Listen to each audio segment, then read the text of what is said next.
এই ব্যানারের উপরে একটা লেখা আছে, মাঝভান্ডারী গান উপভোগের নয়, উপলব্ধির। এই কালামটা মাওলা হুজুর মাঝভান্ডারীর কালাম। মাঝভান্ডারী গান গান নয়, স্রষ্টার কাছে সৃষ্টির মিনতি, মুর্শিদ চরণে ভক্তের আকুতি।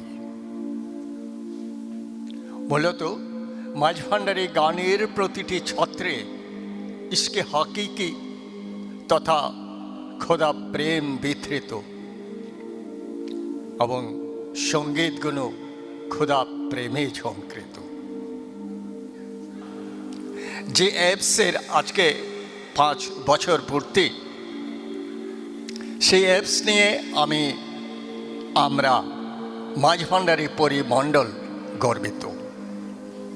একটা ক্লিক করলেই মাঝভান্ডারী গানের শব্দগুলো আসছে, একটা ক্লিক করলে মাঝভান্ডারী গানের সেই কথাগুলো আসছে, একটা ক্লিক করলে মাঝভান্ডারী গানের এক একটা পর্যায় আসছে। ওনাদের যে প্রয়াস, এই প্রয়াসকে আমরা সাধুবাদ জানাই, আমরা তাদের স্যালিউট জানাই। কিন্তু সাথে সাথে আমরা কি করেছি? তিথির কিছু কথা শুনব। তিনি হচ্ছেন আজকের আয়োজনে সম্মানিত আমন্ত্রিত অতিথি আলোচক অধ্যাপক AYMD জাফর, সচিব শাহানশাহ হযরত সৈয়দ জিয়াউল হক মাঝভান্ডারী ট্রাস্ট। যারা আছেন সবাই সঙ্গীত প্রিয়, গান পাগল, মাঝভান্ডারী গানকে বোঝার ক্ষমতা রাখেন এবং ভালোবাসেন। এই বিশ্বাসে আমি কিছু কথা বলবো। এই ব্যানারের উপরে একটা লেখা আছে, মাঝভান্ডারী গান উপভোগের নয়, উপলব্ধির। এই কালামটা মাওলা হুজুর মাঝভান্ডারীর কালাম। আসলে মাঝভান্ডারী গান গান নয়, ইবাদত। মাঝভান্ডারী গান গান নয়, স্রষ্টার কাছে সৃষ্টির মিনতি, মুর্শিদ চরণে ভক্তের আকুতি।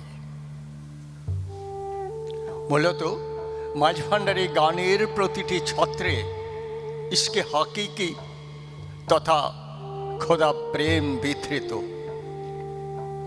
এবং সঙ্গীতগুলো খোদা প্রেমে ঝঙ্কৃত।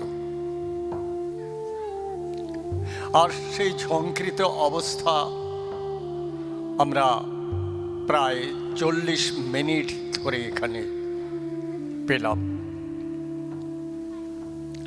মাঝভান্ডারী গানের যে একটা অবস্থান, সেই অবস্থার কারণে মাঝভান্ডারী গান মানুষের কাছে এত জনপ্রিয় হয়ে যায়।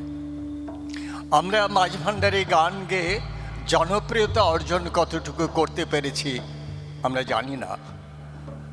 আমার এক ভাই চট্টগ্রাম বিশ্ববিদ্যালয়ের অধ্যাপক কথা বলেছেন, আমরা মাঝভান্ডারী গানকে কেন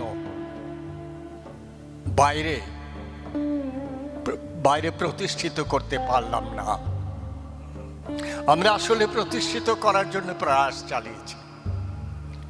লালন গীতি বিশ্বময় ছড়িয়ে গেছে, আমরা মাঝভান্ডারী গান কেন ছড়িয়ে দিতে পারলাম না?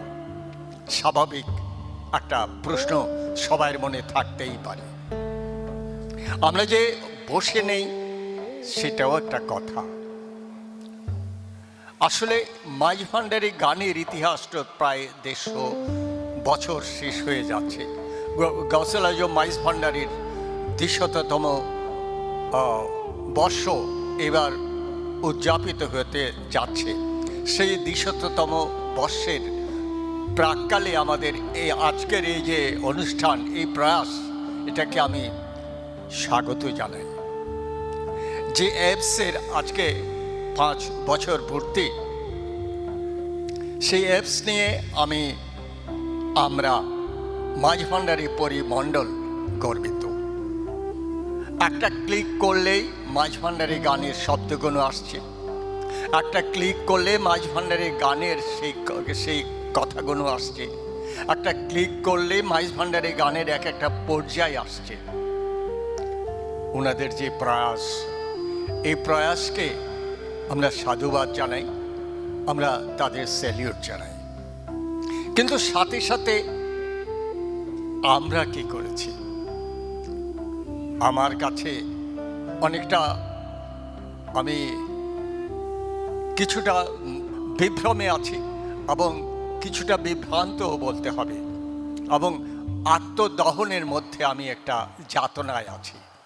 এই কারণে যে আমরা কেন কিছু করতে পারিনি। হ্যাঁ, আমরা কিছু প্রয়াস চালাচ্ছি, ওনারা অ্যাপস করেছেন। আমাদের যে গ্যালারি আছে সেখানে গেলে আমাদের যে বিভিন্ন প্রক্রিয়াগুলো আছে সেখানে গেলে, এবং ট্রাস্টের যে পেজ আছে পেজে গেলে আপনি ক্লিক করলে মাঝভান্ডারী গানগুলো আছে, সব কিছু ওখানে পাওয়া যাবে। কিন্তু এর বাইরেও একটা প্রক্রিয়া আমরা করছি। 60টি মাঝভান্ডারী গানের 6 ভাষায় আমরা অনুবাদ করার চেষ্টা করছি এবং তার প্রক্রিয়া চলমান। ধন্যবাদ। ইংরেজি ভাষায়, ফার্সি ভাষায়, উর্দু ভাষায়, আরবি ভাষায় এবং হিন্দি ভাষায়।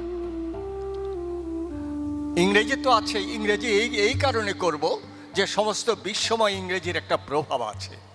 সেই বিশ্বময় প্রভাবকে আরও প্রভাবিত করার জন্য সেই প্রক্রিয়া আমরা চালু করছি। হিন্দি ভাষা এই জন্যে করব, ভারতের 100 কোটির উপরে মানুষ হিন্দি ভাষী, ওই জন্যে করব। উর্দু ভাষায় কেন করছি, পাকিস্তান থেকে ওই অঞ্চলে সব কিছু উর্দু, এখানে একটু করে বলি আবার।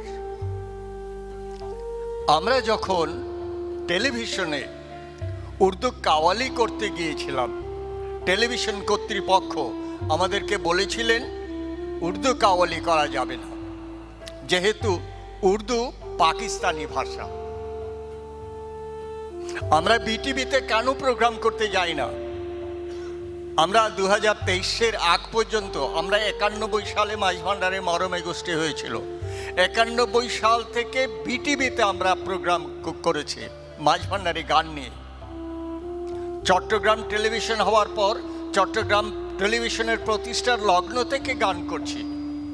কিন্তু আপনারা শুনলে আশ্চর্য হয়ে যাবেন, 2023-এ মাঝভান্ডারী মরমী গোষ্ঠী যখন গান করার জন্য একটা দরখাস্ত করেছে একটা অবস্থায়, টেলিভিশন কর্তৃপক্ষ আমাদেরকে বলেছেন যে এখানে কিছু নন মুসলিম শিল্পীর নাম আছে, এদের পরিবর্তন করতে হবে।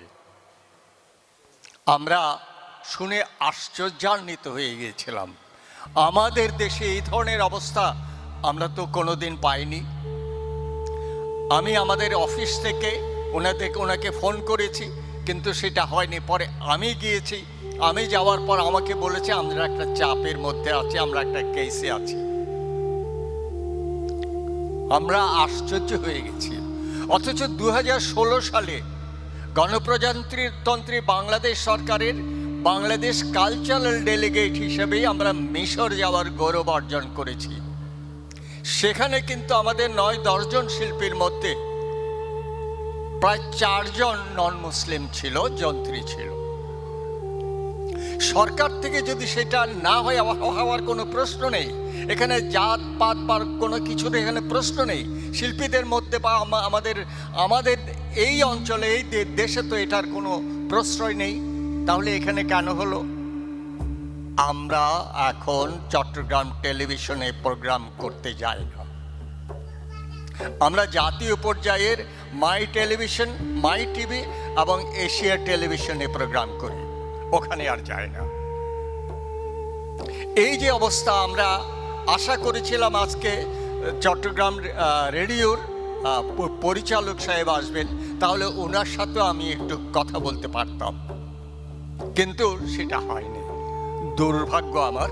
যাই হোক, আমি আমাদের কথাগুলো বললাম এই কারণে যে মাঝভান্ডারী গান নিয়ে কিছু বক্তব্য এখানে এসছে। আমরা কেন বিস্ময় ছড়িয়ে দিতে পারলাম না? বিস্ময় ছড়িয়ে দিতে পারিনি এই কারণে যে হুজুর গাউসুল আজম মাইজভান্ডারীর 1826 থেকে জন্মগ্রহণ করার পর 1855-59-60-এর দিকে তার জৌলস আস্তে আস্তে ছড়ানো শুরু করেছে। সেই জৌলস এখন আমরা 2025, কিন্তু আমরা তার প্রচার প্রকাশ করেছি দাদা হুজুরের সময়ের পর থেকে। সেই তরিকা যেমন প্রচারণায় দীর্ঘ সময় লেগেছে, গানকেও তো সবাই সেইভাবে গ্রহণ করে না। অনেকে বলে ধর্মে আবার গান কি? ধর্মে গান কিসের? গান হবে কেন? আসলে আল্লাহর সৃষ্টি জগতেও তো একটা সুর এবং তাল রয়ে গেছে। নাসার বিজ্ঞানীরা যখন চাঁদ আবিষ্কার করতে গিয়েছিল, তখন তারাই প্রকাশ করেছে সমস্ত বিশ্বময় একটা সুরের কাজ করছে। আমাদের যে আজান ধ্বনির মধ্যে সুর আছে, সেই সুরের কারণে আমাদের আজান মানুষের মধ্যে একটা চেতনা যে সৃষ্টি করে দেয়, মানুষকে ডাকে। এবং বিশ্বময় অনেক কম্পিটিশন হয়, সেখানে কোরআন যে তেলাওয়াত করে, সেই কোরআন তেলাওয়াত ফার্স্ট হয় কেন? এর তেলাওয়াতের আকর্ষণের জন্য। এর একটা সুর আছে, এবং কোরআনে যে ছন্দ আছে, কোরআনে যে তাল আছে, যে লয় আছে, সেই সত্য আমাদেরকে জানতে হবে। না জেনে সমালোচনা করি বলেই আজকে মাঝভান্ডারী গান বাইরে এইভাবে প্রচারিত হচ্ছে না। যাই হোক, আপনারা দোয়া করবেন। মাঝভান্ডারী মরমী গোষ্ঠী নয়, মাঝভান্ডারী গানের শিল্পীরা প্রতিনিয়ত প্রয়াস চালিয়ে যাচ্ছে। আমরা চেষ্টা করছি বিশ্বময় ছড়িয়ে দেওয়ার জন্য। এই গান বিশ্বময় ছড়িয়ে যাবে, এই গান বিশ্বকে আলোড়িত করবে, এই বিশ্বাস আমাদের আছে। আপনাদেরকে অসংখ্য ধন্যবাদ। আপনাদের প্রতি প্রতিনিয়ত শ্রদ্ধা জানাই। আপনারা ভালো থাকবেন, সুস্থ থাকবেন, আল্লাহর নৈকট্য লাভের প্রয়াস চালাবেন। শুদ্ধ থাকুন, সুস্থ থাকুন, প্রাণবান থাকুন, সুন্দর থাকুন। আপনি, আপনার পরিজন, আপনার স্ত্রী, পুত্র সবাইকে সৎ রাখুন, আপনার সমাজকে সৎ রাখুন। আপনার দেশ অটোমেটিক্যালি সৎ হয়ে যাবে, আপনার জাতি সৎ হয়ে যাবে। আসসালামু আলাইকুম ওয়া রাহমাতুল্লাহ।